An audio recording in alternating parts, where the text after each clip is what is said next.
Hey YouTubers, good morning, Robb Muffet. Guys, this morning we're going to make something I've never made before, which is cookies. I don't usually make cookies or anything in the oven because it's hot here in South Florida, but I was watching Chef Buck's channel. Chef Buck's one of my favorite cooking guys on YouTube. He had a really simple recipe for pecan sandies. I decided to try his recipe, but I changed a bunch of things because I didn't have all the ingredients and made something completely different.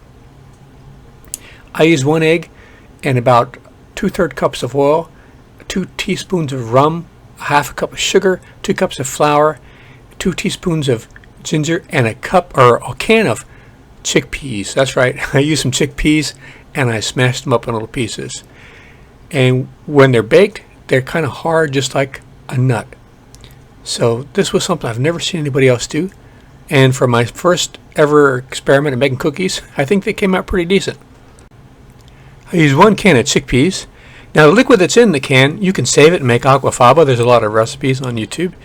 And after you rinse the can of peas, you want to put them in a bowl and start smashing them up into little pieces. If you have a processor or a blender or something, obviously that's going to be a lot better. But if you don't have any equipment, you can just use a plain old potato masher. That's what I did. And when you're done, they look like this.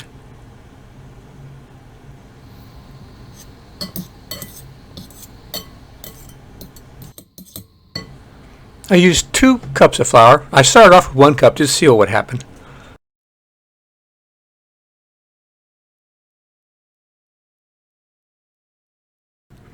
I used a little over a half a cup of sugar, and I think I probably could have used less. I also used about 2/3 of a cup of oil, which is way too much. I probably should have used only maybe half a cup of oil. I think that was a mistake. I used 1 egg and 2 teaspoons of ground ginger. If you have fresh, that's good too. Use 2 tablespoons of rum. And when you bake them, when you put them on the paper, there's going to be like thin peanut butter. I baked them about 15 minutes at 325 in a preheated oven.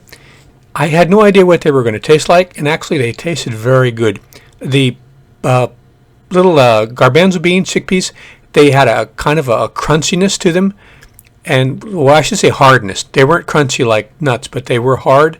And when you bit into them, they kind of flattened out. Now, the taste with the rum and the ginger was excellent. I think I'm going to try these again with a little bit less oil and less sugar. And maybe I'll soak the garbanzo beans in some almond extract. You want to give these a try, guys. There's no beany taste at all. I was really surprised. And I'm happy to recommend these little rum ginger. These are the best rum ginger garbanzo bean cookies on the internet. All right, guys, check out Chef Buck's videos for his cooking and also my playlist of cooking videos on my channel. All right, guys, take care. See you out there.